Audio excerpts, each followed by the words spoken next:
Hello. So in this video what we're going to do is we're going to do a selection of units with the mouse, box select, and then in the next video we're going to do some basic formation stuff. The formation code that I use isn't anything as complex as a flocking algorithm or anything like that, but it works pretty well and it's dynamic as well. I'll give you some examples. So we can select individual, okay, this is just for debugging. Let me get rid of that. Okay, so we can click individual units and move them around. We can mass select entire units, and that's all we're going to do in this video. Just talk about how I did that. We can shift click units like that, and then if we click them again it unclicks them, and they're all being added to a list of units who are currently selected. Now, did I invent this code all by myself? As usual, no, I did not. What I based it on was this guy's video, and if you go into his playlist and you go into his Unity strategy games, this is what I watched selecting units. No, I didn't worry about projectors. He uses projectors, and that's because he's going to have uneven terrain. It's quite a clever solution. But in the game I'm making in this series, it's just totally flat. So that would be a bit overkill. I'll show you what I do for my selection circle later on. But then here we go. This sort of stuff. And what he really helped me with was making the actual drag box there. It's quite confusing because the screen space 00 origin is down there and the GUI 00 origin is up there. So what we have to do is invert the y-axis. Anyway, we'll talk about that later. So my code is not exactly the same as his by any means, and but it is based on his. So I like to reference people if I've used their code to make a tutorial. And also what else this series will do in the next video is have dynamic formations. So like that. They're going to sort of recalculate their path, that sort of thing. Go to the corner of the building. And then it works for like very narrow passageways as well, like something like that.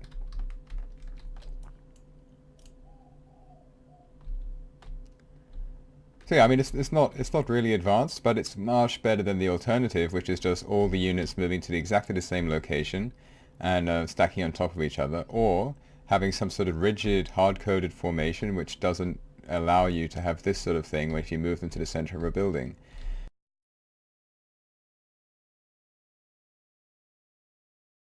Right, now that's out of the way, let's go through this script, the logic of this script. So those are my variables, and then update. There's one method. If you've watched my previous videos, you know I'm a big fan of having clean update, clean start, clean awake, with as few methods as possible. That's how I was taught when I did my course in programming back in my second degree, and I think it makes a lot of sense. So this method is the select units finite state machine, select units FSM. In the first state that's active by default is click or drag, and then this method is activated. Here we're sending out a raycast into the world. If we hit something, if we hit a game object, then we activate one of these conditions. So if we've hit something and the left mouse button is clicked down, and this is an important point. I know I'm going to do a separate video on these methods and what exactly they mean, but it is important to go into here in case you don't know. Get mouse button down is one single frame. I'm pretty sure it's just one click. So you can't put too much. Anything that you can't execute straight down in one frame, you can't put in here. You can't put a for loop in here and expect it to work. So, you know, especially if it's a long for loop with like, 20 units, it's not going to complete the for loop in time for this condition to still be true. It will be false before the for loop is finished, and it will terminate out of here, and that code won't be executed anymore. And so that's why I use for loops to deselect units in certain cases, like here, but I can't do it here. I have to do it in a separate state, but I'll show you that soon. Right, so if the mouse button is clicked down once, and the shift key is not being held down, then what we want to do, but then there's going to be more possibilities. If it's clicked down once and you hit a game object with the tag unit, so you hit one of these guys. These knights, they all have the tag unit. This ground plane has a tag ground, okay? So, stupid calendar. if you hit something called unit, then store the hit unit, the hit collider game object, in this variable, selected unit, which is just a game object. Store it there, and then move to the state click select.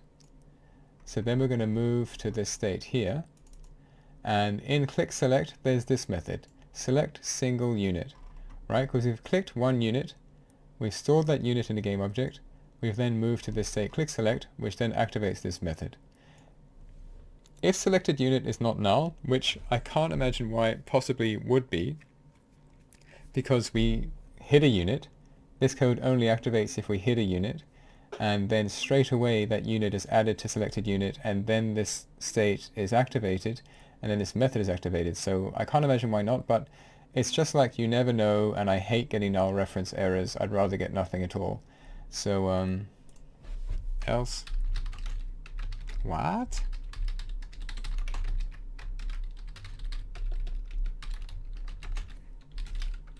Just chuck an else in there, like, what? How could I possibly be here? You know, but stranger things have happened to me when programming, so it's just always better to be safe. So if it's not null, if you actually have a game object stored in this variable, then currently selected units.count, so if this list of currently selected units is greater than 0, then I want you to remove all of them from that list and also turn off their selection circles. Okay, let's have a look at their selection circles, what I mean by that. It's these here. So they've got this game object. Each unit has a game object called selection circle. By default it's turned off. If you turn it on, it's hard to see. Oh, stupid computer. It's hard to see, but there it is. There. You turn it off, it vanishes. You turn it on, it's selected, and that's how we're selecting units. Okay, so what it does is it goes through each game object stored in this list. It finds that game object, this selection circle one, find child, selection circle, game object, and it sets it to false, so it turns it off. And then it removes this game object from the currently selected units list. It's going to go through all the units and do that, so what you end up with a list of 0. So then if currently selected units.count equals 0, because it's got nothing in it, then add this game object we stored before, and then move to the click or drag state. So move back to that click or drag state here. So we're back here again. So we go here, we run through all the units and remove all of them, and then when that's done, we add this unit we stored that we hit before and stored in that game object variable, selected unit, and then we go back to click or drag. So this happens very quickly, and to illustrate this, have a look. Let's select a bunch of units. Or not, because something's not working. Oh, dearie me. Sorry, it has to quickly fix something there. So let's select a bunch of units, and then click this one. You see how it flashes very quickly like that? That's because as the code showed, what it's doing is being removed and then added again. If you don't like that flash and you want to change it, then what you'd need to do is, when you're looking through this, find out if the selected units at index I is the same as this selected unit here that we saved before, and then skip that one and keep doing it. Now I thought that was a simple thing to do, and I started changing it while I was recording, and it turned out to be not as straightforward. It's something that I could do, but I just don't have the time today. It's going to take a bit of more brain power than I thought. But as a project for you, try and think about how you could do that, how you could do it so you don't remove them all and then add it again, but you simply skip over the already selected unit. It's very attainable. It would just take me about probably half an hour of programming to get working perfectly. Okay. So yeah, in the meantime, you're going to get this little quick flash when it's being added and removed again. But otherwise it works. Okay, so next, so that's selecting a single unit. Then if you select the ground, so if the game object that you hit, it has the tag ground, then deselect everything. So then it goes into this state here, deselect all. And deselect all is quite a straightforward method. Where are you? It's here. So it's the same. You'll see it's very similar to this one. In fact, it's so similar that what I could do... Nah, okay, no, I couldn't do that. I always like to try and condense the code any way I can, but yeah, that can't really happen here. But anyway, the same thing's going on. It's looping through all the selected units. If the current selected units are greater than 0, it's looping through all of them. Then when it's 0, it doesn't do what this one does here. Sorry guys, oh there we go. It doesn't do this, it doesn't add the unit and then move to click or drag. It just moves to click or drag. I feel like I can condense those methods somewhat. I'm just not going to do it right now. Okay, so then it's deselected them all, so loop through all of those selected units, then it moves back to click or drag. So that's kind of the loop here, right? You click on unit, it will go to this method and deselect everything and then add one unit to the list, the one that you clicked. And this one will just deselect everything and then move back to that state again. So that's what's going on there. Now, if the left mouse button is clicked down, one click, and the left shift key is being held down, then we want to do this. And this is this method we've looked at before, add to currently selected units, that we use in other methods, add to currently selected units, right? And this is how this one is working. Let's go down. So if you're holding the shift button, we don't go to some special state with this one. It's not necessary. We can just do it here in this condition. So add to currently selected units is here. And this one's quite straightforward. So if currently selected units does not contain, so this exclamation mark, so if it does not contain this unit that we're adding, basically if we don't have this here, we just add so many units to the list and it becomes a terrible mess. Basically every time we box select units again, they'll be re-added, and in fact during the box select itself they'll constantly be added to it. So I'll show you what I mean, just to illustrate this point. Let's get rid of that, and now watch what happens. Go into the overseer script, and current selected units is there. Let's drag. Oh no, are you looking? 1,000 units, 2,000. Soon frame rate will start to drop because I'm making a massive list. Let's see how it's going so far. Oh, I turned gizmos on, that's not going to help frame rate. Oh yeah, it's alright. How much can it take? Let's push it to the limit. When does frame rate start to drop? No time soon.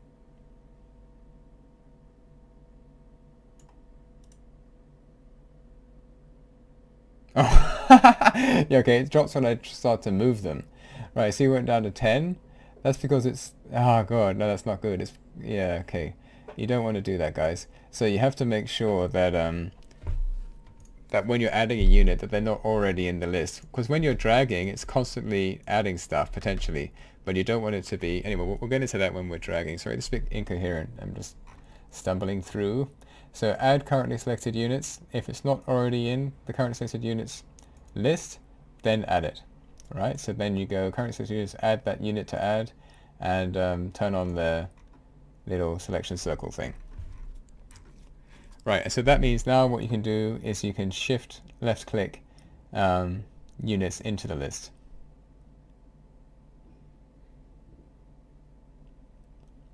Alright, and we do it here as well. So if the tag is unit and current selected unit does not contain this game object that we clicked, that's the exclamation mark there saying does not contain this game object that we clicked, add it. Else, if the game object has a tag unit and currently selected units does contain this, then we want to remove it. So then we activate this method here, remove from currently selected units, and remove from currently selected units is if currently selected units don't count as greater than 0, then we want to turn off their set active. We want to turn off their selection circle game object, and then also we'll just go into the currently selected units list and remove that game object. Right, so that's just removing one unit. We don't have to loop through it or anything like that. We can just remove it because we know what the game object is that we're removing. Okay, so that's that one. Now, else if the left mouse button is... Now, this is the difference. This isn't get mouse button down, this is get mouse button, so it's being clicked and held down. So you can hold this one down forever, and I'll show you what I mean. Debug.log, holding the mouse. So let's have a look at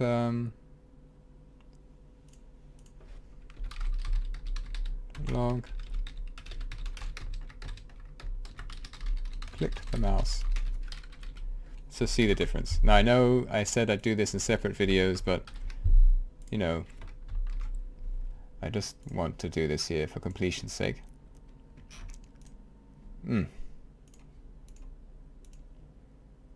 Okay, so holding the mouse,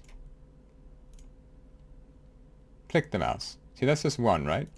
Let's collapse that. Holding the mouse, click the mouse, click the mouse. See, when you click the mouse, that kind of proves my point. The fact that this, go away, the fact that this debug statement is activated only once means that when you do this one, get mouse button down 0, it just goes straight through there and then it's gone. It's just for one frame. If it was more than one frame, we get like 3 or 4 click the mouse. But no, it's only one frame, so you only get one, and that's why, again, you can't do complex for loops or anything which is going to take longer than one frame in this area here. It won't work. Right, but get mouse button down, that could happen for as many frames as you like, as you saw here. See, down here, I've collapsed it, but it's going heaps. You'll just be there forever. For as long as you're holding the mouse button down, that condition will still be true. And we need it to be like that, because this is where we draw our box selection. Let's get rid of that. I think I made my point. Right, so now this is the method that I got from UnityChat, this one here. User dragging by position. I simplified it a little bit. He added some complexity to it that I couldn't see any use for, but by all means watch his videos. They're good anyway, and he's got a great accent, that guy. You can listen to that sort of accent all day. And have a look at his user dragging by position. And so what we're using here is we're using the point where we started dragging and then the point where we drag to. And if it's, we're basically seeing if it's different. What he did is he added an extra variable in there to give you some leeway, so it doesn't just start dragging straight away as soon as there's the smallest difference between where we started dragging, like at the initial place where we clicked, and then where we changed to. So for instance, how he does that is, where are you? So you put the mouse drag start position. That's the thing that we put there when we click the mouse down, in that one frame where we start the mouse. And then we just use input mouse position for the other vector 2. So that just tracks where the mouse is on the screen. So if the place where you initially clicked and the input mouse position is different, then we're dragging. I bet that makes sense, right? You know, if I'm just in one spot, like there, click the mouse, it's not different. But if I'm here and then I'm there, then the vector 2 that we started from and the vector 2 that we ended up from is different, and then as such we know that we're dragging. I think what he did is he put some extra logic in there so you'd have a little bit more leeway, because now, like I said before, it just starts dragging as soon as there's the smallest difference. Where are you?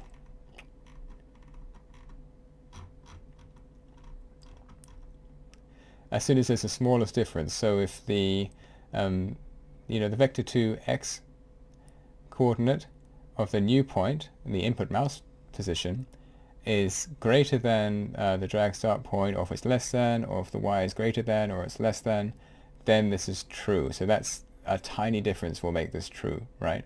Like 0.001 difference will make this true.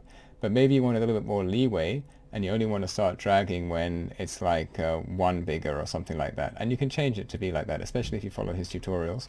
I didn't see any need for it, because either I'm just doing a single click, in which case that code won't even be activated, or I'm holding the mouse down, and the only reason I'd hold the mouse down and go like that is if I want to select. So I just got rid of that. I didn't see any use for it, but you might need it. You might need it. I don't. Okay. So that's that one.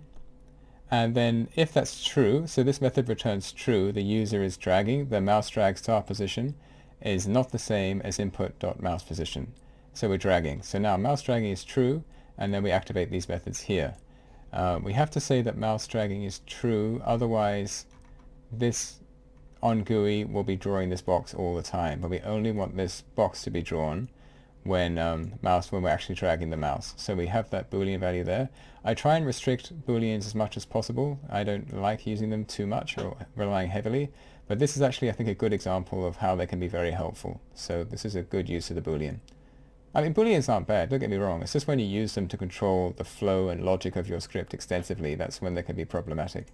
Right, so then we go into draw, drag, box, and this is basically identical to UnityChat's method. So thank you, UnityChat. It's I don't think I would have been able to do this by myself. I just didn't understand how the vector2 screen space and GUI space worked. But thanks to his tutorial, I do now. And I might as well leave a link below to the exact tutorial where he goes through the logic of this, because there's no point me doing that again, right? He's already done that really well. The only thing that I've changed is this line here. What he does is that we need the absolute value of box width and box height. We don't want any negatives. And he created a method to basically give you the absolute value. I think at the time he just wasn't aware that you can do that with a Unity method here, of a Unity function. So instead of his little method that he made down there, which did the same thing, I just put mathf.absolute value box width, and then mathf.absolute value box height. But I will leave a link to this video that describes this method in more detail in the description below. Okay, so that's that one. And then select units in drag. I think I deviated from his approach quite a bit here. Sorry, looking at my code, I've just realized that there's a mistake in my logic here. I need to take this out of there.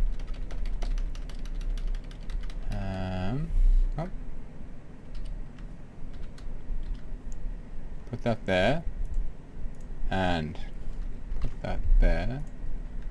If statement there, do that.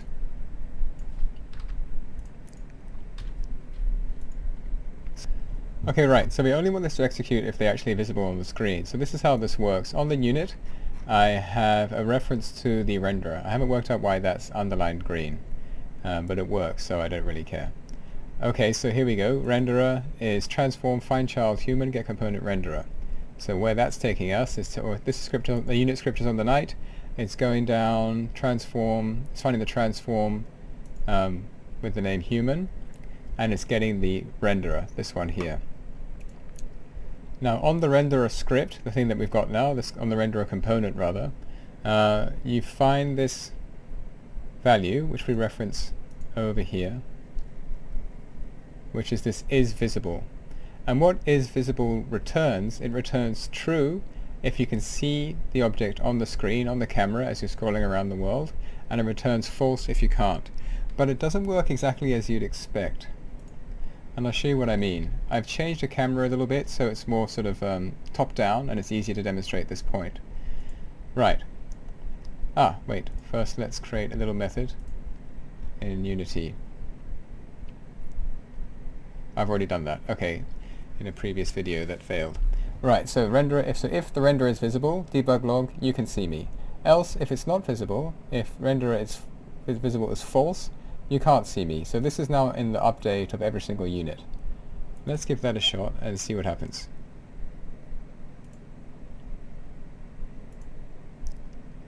Okay, so we can't see some, and we can, let's see everyone and just start from that. So we can see everyone, right? All the units that are in the world we can see. Clear that. And all we have here is you can see me, just going on forever. Now if we move the camera down, now you can't see me. We can't see any of them, and that's what's triggered there.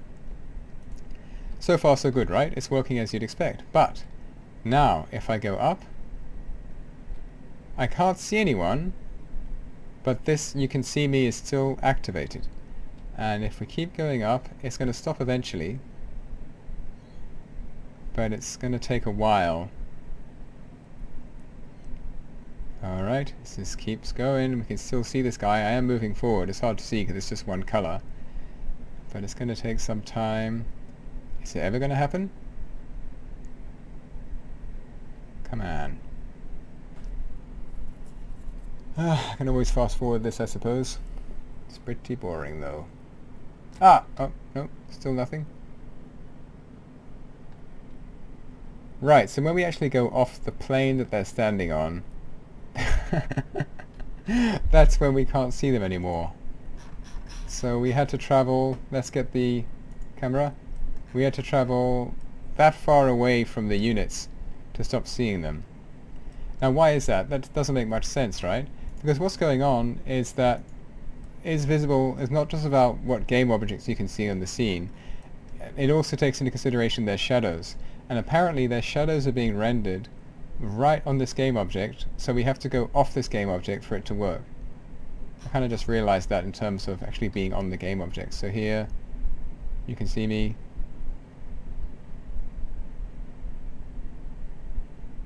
Yeah, then you go off the game object they're on, and then you can't see me, see? Unless you go in the opposite direction of the shadows. So if you go in the opposite direction of the shadows, then straight away you can't see me. So it's not ideal. That's why the method that UnityChat creates is better, because that actually keeps track of where the units are on the screen, and it's constantly doing that though. So that's why I kind of removed it, because I don't like methods constantly doing things unless I absolutely need them to be there. But anyway, I guess this works slightly. At least if you're down here, it's not going to, calculate all the units who are up there. It would be good if Unity had a way to say, hey look, we don't really care about the shadows that are being rendered. It doesn't matter. All we care about is whether or not these game objects are visible to the camera. It'd be good if we could separate the two, the shadows from the game objects, but as far as I know, there's no way you can actually do that. It's an interesting question though. So we can get rid of that now. And that's what we do. So, just for some sort of optimization, we check to see if they are visible, even though it doesn't really work, nowhere near as well as UnityChat's one works. Right, then what we do is the ones that are visible, or at least somewhat visible, we then create a vector2, call it unit. I guess I could have called that unit screen position, would be more descriptive. Oh, but it's much longer.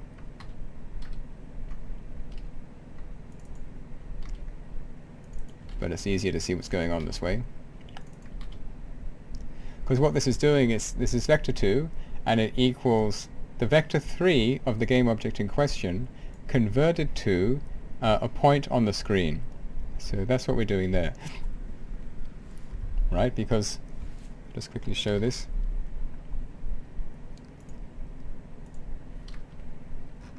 Right, this guy has a space in 3D space, he has a vector3, but he also has a space in the screen space. So what we're doing is we're taking that vector3 and converting it to a location on the screen. Some XY coordinate, some 2D coordinate, right? And that's what that does. So we've got this vector2, which converts the vector3 of the game object to a vector2 screen space position. Then what we check to see is if that screen space position X is less than the end of the box we're dragging, and if the screen and the unit screen position Y is greater than the top of the box that we're dragging, and then if it's greater than the start of the box, and then it's less than the box start Y.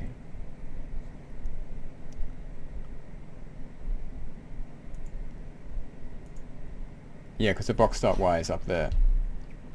The box start Y is the top of the box, like that.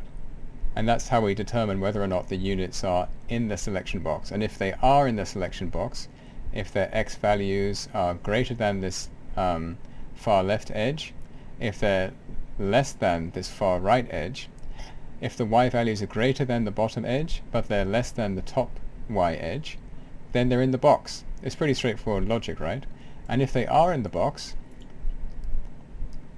then add them to currently selected units. And as we saw again in that previous method, oh,